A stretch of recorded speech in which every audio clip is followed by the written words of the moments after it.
guiding your spacecraft down to the surface of the moon. A third member of the flight crew in another spacecraft is maintaining a lunar orbit until you return for the journey back to Earth.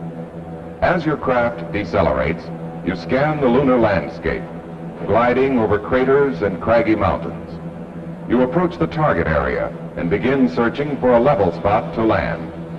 What this spacecraft looks like and how it operates is our story today on Science Reporter. I'm standing on the floor of plant number 5 at the Grumman Aircraft Engineering Corporation in Bethpage, New York.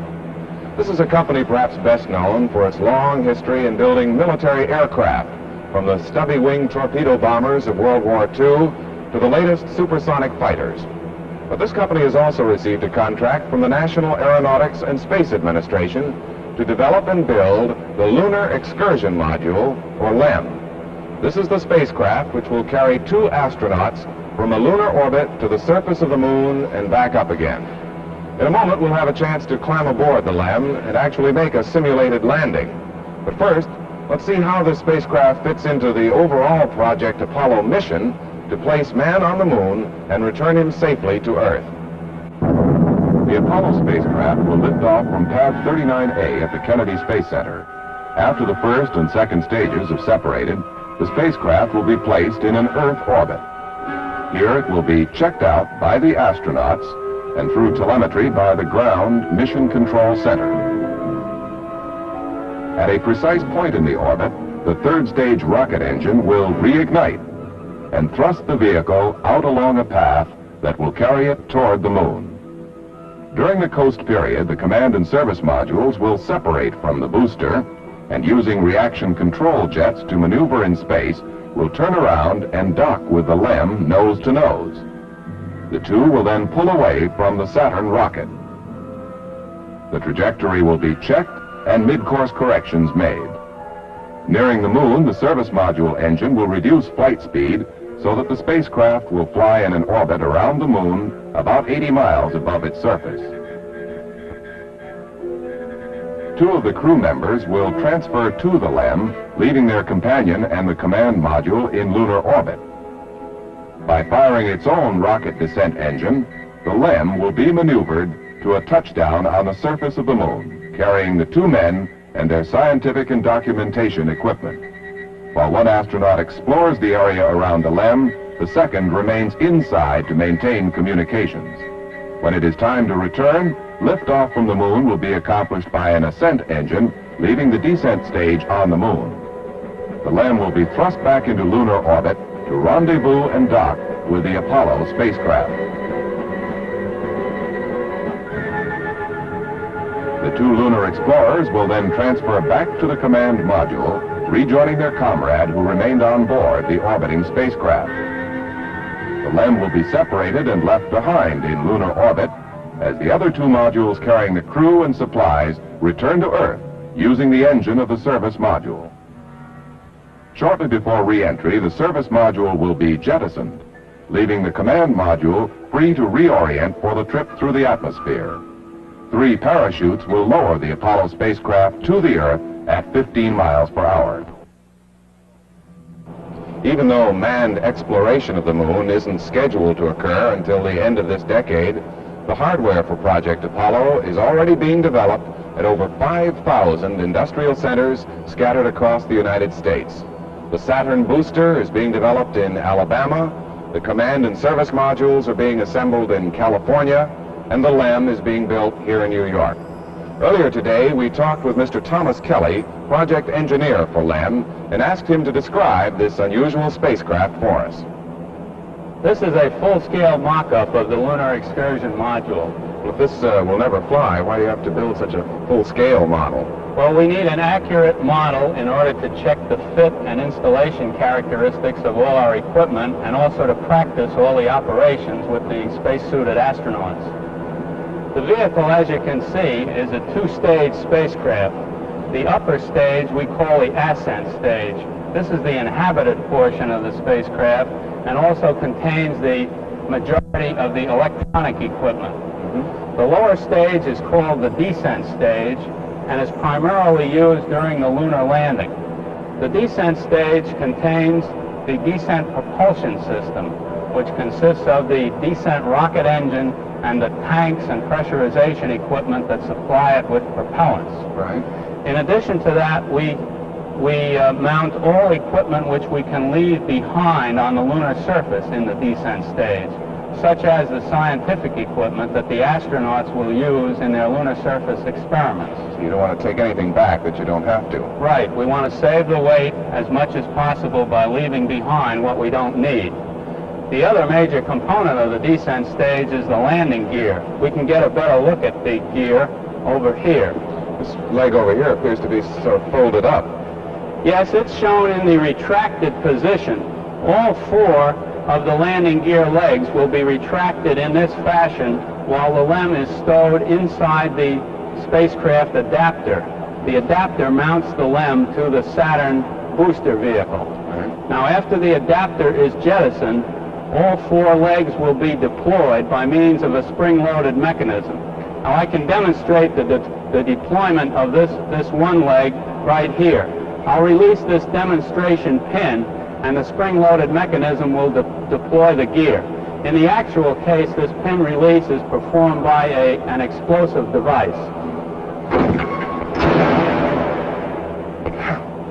That's out there and locked in position. Right. The gear stays locked, all four gears stay locked for the remainder of the mission. Now, over here we have the scientific equipment bay. This houses some of the typical experiments that the astronauts will conduct after they land on the lunar surface. We can remove the panel here and show some of the representative equipment. I mean, the astronauts would get down out of the spacecraft, come around here, and take out these Yes, pieces of equipment? these boxes are removable, and depending on what experiment they were conducting, they would take the boxes out and lower them down to the surface. Well, now, what sort of experiments would they perform? Well, some of the typical scientific experiments would involve seismological measurements, looking for moonquakes on the lunar surface, measurements of the lunar atmosphere. Oh, really? I didn't think there was any atmosphere on the moon. There is calculated to be a very tenuous atmosphere on the lunar surface. In addition, the gravitational and magnetic fields would be checked with this equipment. These boxes here are concerned with geological measurements in which we would analyze specimens right on the lunar surface, and in addition, take specimens back with us in sealed containers, return them to Earth for further examination. I noticed this panel over here says something about a TV camera. Yes, we can look inside this one. This houses the cables for various antennae that we set up on the surface, and also the TV camera, the portable TV camera that the astronauts will carry with them out onto the lunar surface. Does that mean that people on Earth will actually be able to see what's going on with this? They will see real-time television transmission of the activities on the lunar surface. These cables will be connected to antenna and to the handheld TV camera, respectively. It's going to be a very exciting event. It sure will be. If we look down below the stage here, we can see the skirt of the descent rocket engine, which projects below the base of the descent stage. Now, we have a full-scale mock-up of the descent engine over here. This is the skirt that we saw on the spacecraft mock-up, and above it are the combustion chamber and the plumbing and hardware which control the flow of propellants into the rocket engine. Do you mean you can control how much thrust you get from this engine? Yes, because of the lunar landing requirements, this must be a throttleable engine so that we can control the thrust to let the vehicle down gently on the surface. Over here is the ascent engine. This engine is used to lift the ascent stage off from the moon and place it into lunar orbit. You know, it looks like an awfully small engine to be lifting that whole upper stage. Well, it's more than adequate to supply the required thrust when you consider that the gravity on the lunar surface is only 1/6 that of Earth. So we don't need a lot of thrust, and we can get by with a relatively small package. Well, now we can see the ascent stage more clearly if we go over to the other side of the vehicle. Here we see the side of the ascent stage, which has the thermal shielding removed. What do you mean by thermal shielding? The thermal shielding is the shiny skin that you see on the left there. It's used to insulate the spacecraft to protect it against the temperature extremes in outer space. It also serves as a bumper against the tiny micrometeoroid particles. What do you have in these racks here, these long vertical things? This is our electronic equipment bay. Those long boxes are electronics which are packaged on a water glycol-cooled cold plate. Because electronics get too hot? Yes, it's to remove the heat from the electronics. And what would you have in there? What sort of electronics? We have the rendezvous radar, electronics, also the autopilot, communications, and instrumentation equipment. Directly up here is one of the 4 reaction control jet clusters. There are 4 small rocket engines in each of the clusters. Each of those little ones is a rocket engine? Yes, they're 100 pounds thrust each, and they can fire very short impulses. They're used to maneuver the spacecraft and position it in whatever attitude we desire. Here you can see the cylindrical tanks that supply the reaction control jets with propellant.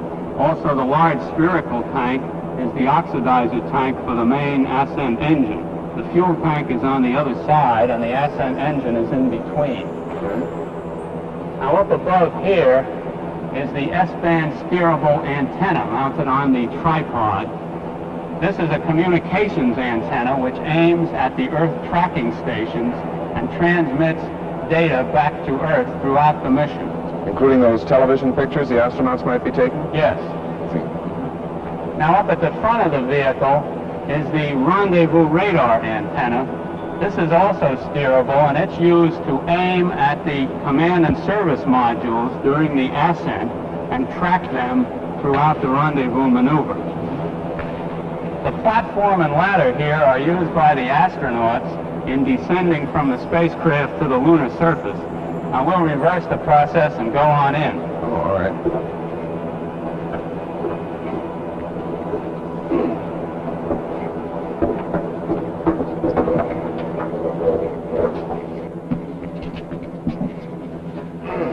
This is the inside of the LEM crew compartment. We've mounted a mirror back here so you can better see the internal features. This is the upper docking hatch through which the astronauts will enter the LEM from the command and service module. They will step down here on the ascent engine cover. The engine we looked at before is right on the other side of this cover.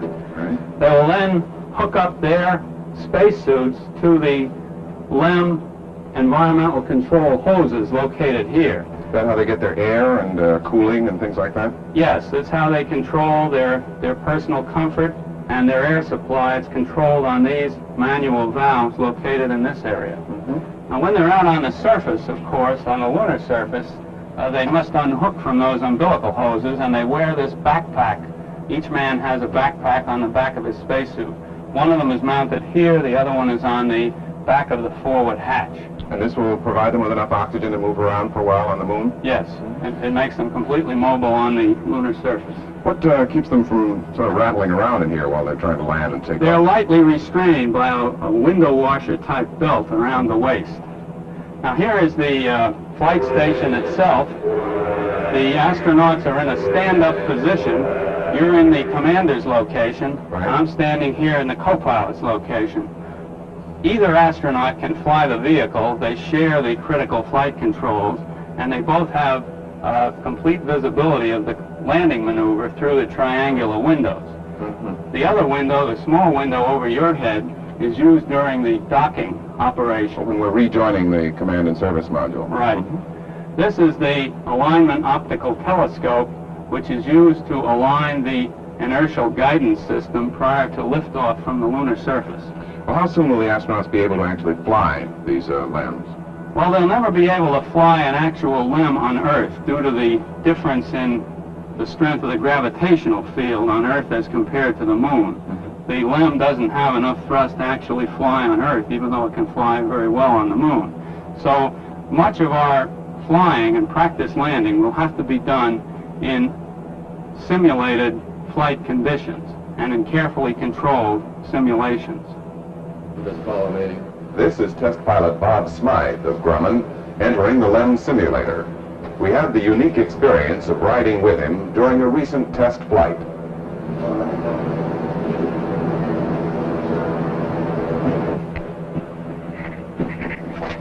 John, this is one of our LEM simulators. It's what we call an engineering design tool we use in developing the lunar excursion module. Is that so you can see whether the controls will actually allow you to fly it properly? Yes, right. But this room doesn't move, does it? No, it doesn't. It's a fixed base simulation. The cockpit we're standing in doesn't move. The displays do move, however, these internal displays here, and also our external display, which is a TV monitor. Well, what do you see on that? You see the motion of the vehicle. I'll tell you how it works. The pilot stands in the flight station, and he moves the controls and works through a computer, which is an analog computer in another room, which in turn flies a television camera over a lunar map, which is in another room. Oh, and then you see the output of that camera here. Yes. So that as you move it, it looks like you're Fly the riding camera. Is it very realistic? It's realistic, yes. It's a 6 degree of freedom simulation. Now, we accurately represent pitch, roll, and yaw of the vehicle about its 3 axes, and also translation along these axes. In other words, up, down, fore and aft, and laterally. Now, does the astronaut fly the LEM all the way down from the orbit around the moon? No, he doesn't. This is done to save, he could, but it's done to save fuel by an onboard navigation system and computer, which flies it down to a manual takeover point. Now, in this particular simulation, we're simulating the astronaut taking over at 225 feet. Right. You notice we have an instrument panel and altimeter up here. We start the problem on the automatic system at 410 feet. And as it comes down to 225, I will move the switch and take over manually and fly it to what I can see with my eye to be a satisfactory landing place. I see. What about these other instruments up here? So this is a 3-axis attitude instrument, or an 8-ball. It's right now it shows that we're pitched up 45 degrees. And the problem starts, we're in the braking phase of this landing maneuver. We started at many thousands of feet per second in lunar orbit, and we're braking down to an actual 0-0 at lunar touchdown. I see. We're sort of lying on our backs, and it's thrusting out in front of us to slow us down. And the other device? This shows our velocity along the lunar surface, horizontal needle for forward velocity, and the vertical needle for lateral velocity. I suppose you want to get those down to a minimum by the time you're going to touch minimum, yes. Well, could we actually make a landing? Yes, indeed. I'll use this headset to be in touch with the people at the computer. Yes. Are you ready for operate? Yes, we are. Operate. Oh, we're dropping down rapidly. 360, 350 feet. Altitude's increasing. At 250 feet, I'll change scales on this horizontal velocity indicator to times 1. Here comes the moon. Scale change and manual takeover.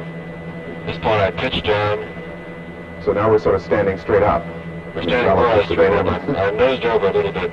This thrust vector control is similar to the way you fly a helicopter. You have an engine at the bottom, and you're tilting that engine's thrust vector to cause motion along across the lunar surface. How long could you fly before you sort of ran out of fuel? Well, several minutes. That gives you time to pick out a nice spot to land on? Hopefully, yes. Then you'd want to, what, say the bottom of a crater or something where it would be relatively flat? The kind of Any place? flat place outside of a crater, or perhaps in a crater, unlikely to land in a crater for reasons of communication with the Earth. Oh, I see. We'd be able to talk over the sides of the mountains.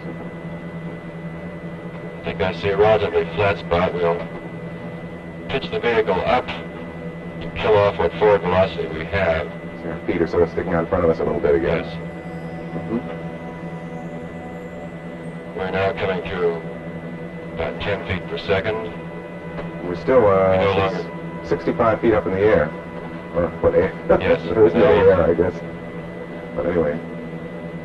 We're almost stationary with respect to the lunar surface. We're 0-0 our forward and lateral velocity, and then we'll start descending again. So you're not moving forward and you're not moving to the side. Just going straight down. Straight down. Now do you fly it all the way down to the touchdown? Almost all the way. We have a probe that tells us when we're a certain distance above the moon, and at that point we shut the engine off. Oh, and just drop the rest of the way. Yes. That won't damage it. No. It's 20 feet. When we're designing it. 15, And you do 10 feet. 8, 6, 4. Light, shut off. Oh, and then they just drop down to the bottom. Oh, that felt like a very soft landing. I assume that you can get us back up to the orbit around the moon. We can by pushing another button. Right. Well, that's very interesting. Thank you very much. Although the simulator we've just seen is firmly rooted to the ground, engineers at NASA's Langley Research Center in Hampton, Virginia, have built a LEM simulator which actually flies. This is the Lunar Landing Research Facility, developed to study techniques for landing LEM on the moon. This gantry structure is 250 feet high and 400 feet long. An overhead crane simulates the reduced gravity of the moon by supporting much of the weight of the research vehicle. The vehicle has hydrogen peroxide rocket motors to provide the main thrust and attitude control. The attitude thrusters give the simulator complete mobility within the confines of the cable support system. When all systems are checked out, the research vehicle takes off and essentially duplicates the motions of LEM on the moon. The craft can fly at speeds up to 17 miles per hour and can travel 400 feet downrange, 50 feet cross range, and 180 feet vertically. Later modifications will make it possible to catapult the vehicle downrange at 35 miles per hour to simulate the approach to the moon's surface. In flight, a vertical lifting force equal to 5/6 of the vehicle's weight is applied by 2 support cables to oppose the Earth's gravity and simulate the low gravitational force at the moon's surface. The cables are attached to an overhead hoist and a dolly unit mounted at the top of the gantry structure. As the vehicle moves downrange or cross range in response to the pilot's controls, the dolly overhead responds to signals from the vehicle and to cable angle and load sensors at the top of the cables. This enables the dolly to remain directly over the flight vehicle at all times, keeping the cables vertical. The simulator, though it is not an exact replica of the lunar excursion module, is essentially the same size and weight as the LEM and is designed to handle in the same way LEM is expected to. The ultimate purpose of the lunar landing facility at Langley is to reproduce as nearly as possible a lunar situation in order to study all aspects of rocket-powered lunar flight.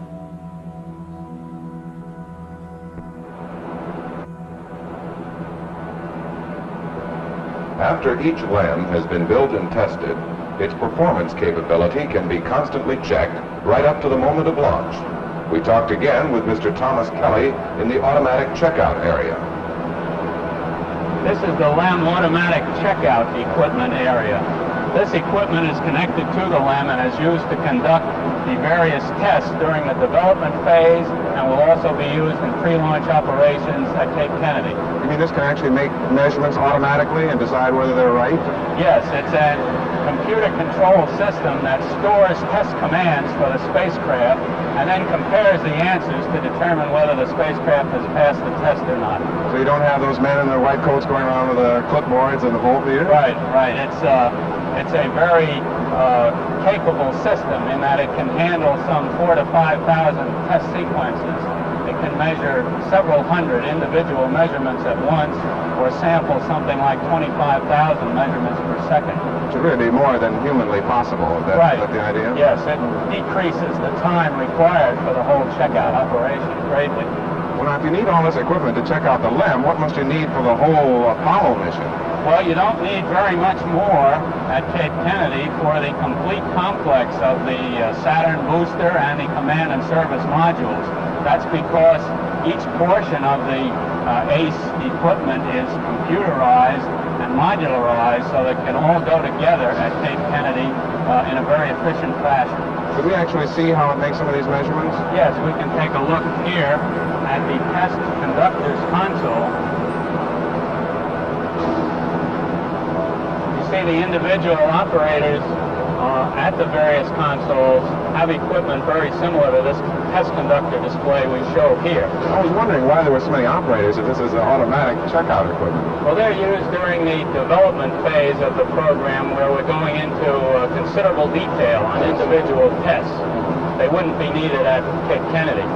Now, what we have on each console is a cathode ray tube display of the so-called test library. We can turn pages in the test library by turning this wheel.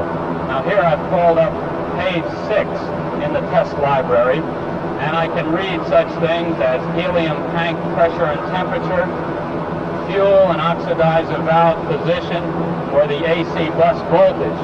Now for instance, item 13, the AC bus voltage, I can insert a command here which will cause this voltage to go through a particular test sequence. Test console 1, execute step 2. And what we've done there is come up with a voltage reading of 83.5 volts, which is within limits for this particular test. Well, thank you very much, Mr. Kelly. The first landing of this LEM on the moon will certainly be one of the brightest chapters in the relatively short history of manned spaceflight. But in a broader sense, I suppose, it's only a continuation of man's age-old desire to fly, a quest that has tantalized him for centuries. Leonardo da Vinci, who visualized man's flight 500 years ago, experienced the same fever when he wrote, "For once you have tasted flight, you will walk the earth with your eyes turned skyward. For there you have been, and there you long to return." This is John Fitch, MIT Science Reporter.